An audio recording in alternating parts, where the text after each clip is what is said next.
नमस्कार आदाब दोस्तों। तो चलिए आज फिर हम आप लोगों के लिए लेकर आ गए हैं देश दुनिया की तमाम ताजा बड़ी खबरें, ब्रेकिंग न्यूज हेडलाइंस, एक एक करके तमाम बड़ी खबरें आपके सामने रखेंगे। सबसे पहली और बड़ी खबर में हम आपको बताएंगे दोस्तों, उत्तर प्रदेश में होने वाले विधानसभा चुनाव से पहले कांग्रेस पार्टी का बहुत बड़ा ऐलान। यहां पर कांग्रेस पार्टी ने एक बड़ा ऐलान किया है। क्या है इसकी विस्तार से आगे हम आपको जानकारी देंगे। वहीं अगली बड़ी खबर में हम आपको बताएंगे दोस्तों कि उत्तर प्रदेश में बीजेपी के अंदर भारी बगावत हो गई है। बीजेपी के कई नेताओं ने पार्टी छोड़ दी है। कौन कौन से वो नेता हैं इसकी भी जानकारी देंगे। वहीं अगली बड़ी खबर में हम आपको बताएंगे दोस्तों, उत्तर प्रदेश के रामराज की खुली पोल, ललितपुर में बजरंग दल का तांडव, मुस्लिम घरों में घुस घुस कर रहे तोड़फोड़, इसकी भी तस्वीर आगे हम आपको दिखाएंगे। वहीं अगली बड़ी खबर में हम आपको बताएंगे दोस्तों, देश में बढ़ते कोरोना संक्रमण और जो है खराब पॉल्यूशन को लेकर के लॉकडाउन लगाने को लेकर के एक बड़ी खबर सामने आ रही है, इसकी भी जानकारी देंगे। वहीं अगली बड़ी खबर में हम आपको बताएंगे दोस्तों, अल्पसंख्यकों पर हो रहे हमलों के खिलाफ अखिल भारतीय का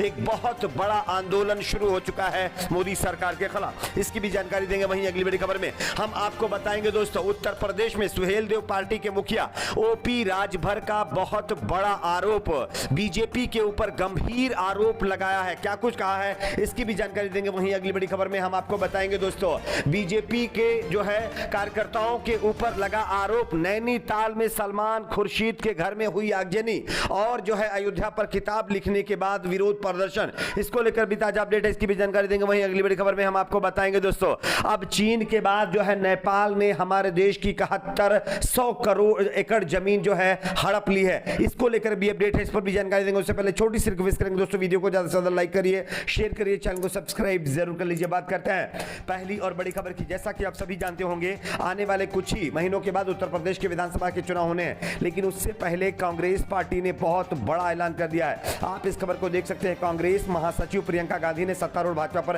तंज कसते हुए कहा है कि स्वतंत्रता आंदोलन के लिए भाजपा को कोई सम्मान नहीं है, और इसी के साथ साथ उन्होंने ये भी कहा है कि उत्तर प्रदेश में होने वाले विधानसभा चुनाव को हमारी पार्टी किसी के साथ अलायंस कर नहीं लड़ेगी।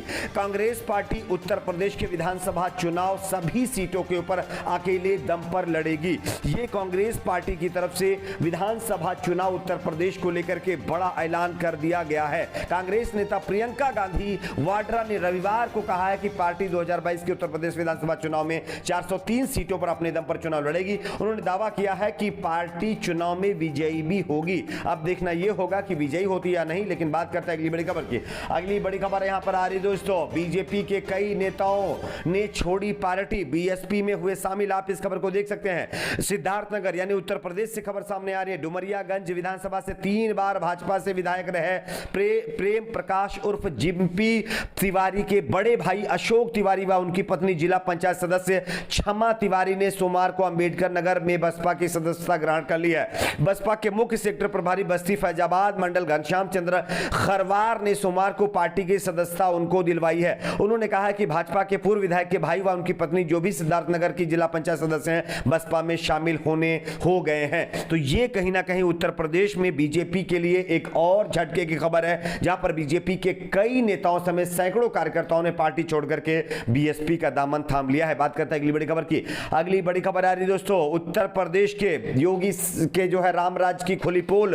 आप इस खबर को देख सकते हैं, यूपी के ललितपुर में बजरंग दल का तांडव, मुस्लिमों के घरों में घुस घुस कर तोड़फोड़ कर रहे हैं और जो है तांडव मचा रहे हैं। दरअसल खबर यह है कि हिंदू जो है संगठन के 2 ग्रुपों में आपस में लड़ाई हुई थी, लेकिन उसके बाद इस लड़ाई को सांप्रदायिक रंग दिया गया और हिंदू मुसलमान करके मुसलमानों को बदनाम किया गया। उसके बाद ललितपुर में बजरंग दल के लोगों ने मुसलमानों के घरों में घुस करके तोड़फोड़ की और मुसलमानों को पीटा है। तो ये एक और ताजा खबर जो है ललितपुर यानी कि उत्तर प्रदेश से सामने आ रही है। बात करते हैं अगली बड़ी खबर की। अगली बड़ी खबर आ रही दोस्तों, पूरे देश में एक बार फिर से लॉकडाउन का खतरा मंडराने लगा है। आप इस खबर को देख सकते हैं, जानकारी के मुताबिक दिल्ली में जिस तरह से खराब पॉल्यूशन होता जा रहा है, उस मामले पर सुप्रीम कोर्ट ने जिस तरह से दिल्ली सरकार को यह कहा था कि आप अगर चाहें तो लॉकडाउन लगा सकते हैं, इस मामले पर दिल्ली सरकार की तरफ से बड़ा ऐलान किया गया। राष्ट्रीय राजधानी दिल्ली में वायु प्रदूषण के खतरनाक स्तर को देखते हुए दिल्ली सरकार संपूर्ण लॉकडाउन लगाने के लिए तैयार हो गई है। इसकी जानकारी दिल्ली सरकार ने सोमवार को सुप्रीम कोर्ट में हलफनामा दायर करके दी है। दिल्ली सरकार ने सुप्रीम कोर्ट को बताया कि वह वायु प्रदूषण की नियंत्रित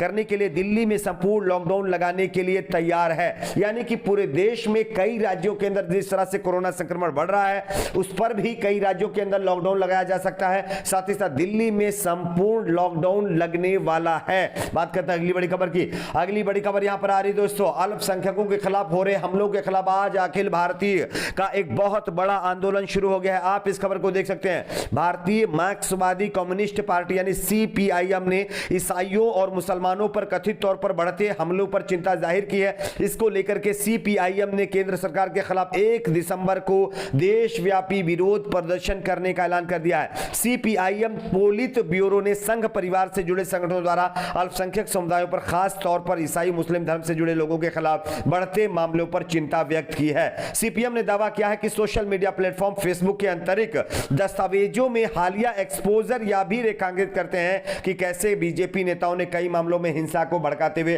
अत्यधिक सांप्रदायिक संदेश को बढ़ावा दिया है। और इसी के खिलाफ 1 दिसंबर से पूरे देश में एक और मोदी सरकार के खिलाफ आंदोलन शुरू होने जा रहा है। बात करते हैं अगली बड़ी खबर की। अगली बड़ी खबर आ रही है दोस्तों, उत्तर प्रदेश में होने वाले विधानसभा चुनाव से पहले सुहेलदेव पार्टी के मुखिया ओपी राजभर का बीजेपी के ऊपर गंभीर आरोप। आप इस खबर को देख सकते हैं। सुहेलदेव भारतीय समाज पार्टी के राष्ट्रीय अध्यक्ष व पूर्व मंत्री ओम प्रकाश राजभर ने वाराणसी के मुनारी का मैदान में आयोजित भागीदारी संकल्प मोर्चा में शामिल भागीदारी आयोजित वंचित पिछड़ा दलित अल्पसंख्यक महापंचायत को संबोधित करते हुए बीजेपी के ऊपर गंभीर आरोप लगाए हैं। ओम प्रकाश राजभर ने भाजपा पर बड़ा आरोप लगाते हुए कहा है कि उनको लगातार संदेश मिल रहे हैं भाजपा उन करा सकती है या फिर अफीम गांजा चरस मेरी गाड़ी में रखवा करके मुझे पकड़वा सकती है। यही नहीं, जिन्ना प्रेम एक बार फिर राजभर ने जिस तरह से इस पर बयान दिया उसको लेकर के भी बीजेपी के ऊपर उन्होंने कई बार गंभीर आरोप लगाए हैं। तो कहीं ना कहीं राजभर का सीधा आरोप बीजेपी के ऊपर है कि वो उनकी हत्या करवा सकती है। बात करते हैं अगली बड़ी खबर की। अगली बड़ी खबर आ रही दोस्तों, अयोध्या पर किताब लिखने वाले कांग्रेस पार्टी के नेता सलमान खुर्शीद के घर में आगजनी हुई है दोस्तों, और पथराव भी किया गया है। आप इस खबर को देख सकते हैं। कांग्रेस के वरिष्ठ नेता सलमान खुर्शीद के नैनीताल स्थित घर पर आगजनी और पत्थरबाजी हुई है। इस घटना की जानकारी कांग्रेस नेता ने फेसबुक पर साझा की है। कहा जा रहा है कि उपराधियों के हाथ में बीजेपी का झंडा था और वे सांप्रदायिक नारे लगा रहे थे। वहीं इस मामले में पुलिस ने राकेश कपिल नाम के शख्स और अन्य अज्ञात लोगों के खिलाफ केस दर्ज कर लिया है। तो कहीं ना कहीं सलमान खुर्शीद के घर पर यह आरोप लगाया जा रहा है कि बीजेपी के कार्यकर्ताओं ने तोड़फोड़ की है और आगजनी भी की है। बात करते हैं अगली बड़ी खबर की। अगली बड़ी खबर आ रही दोस्तों, अब चीन के बाद नेपाल हमारे देश के कई जगहों पर अब जो है जमीन हड़पने की कोशिश कर रहा है। आप इस खबर को देख सकते हैं। जानकारी के मुताबिक खबर सामने यह आई है कि नेपाल ने भी बिहार के पश्चिमी चंपारण जिले की लगभग 7100 एकड़ जमीन पर कब्जा कर लिया है। यह सिलसिला काफी तेजी से बढ़ता जा रहा है। उसके बावजूद भी हमारे देश की मोदी सरकार बता रही है कि हम अपने देश की सीमाओं की सुरक्षा कर रहे हैं। आपकी अपनी क्या राय नीचे कमेंट बॉक्स में जरूर बताइए। वीडियो को लाइक शेयर, चैनल को सब्सक्राइब जरूर करें।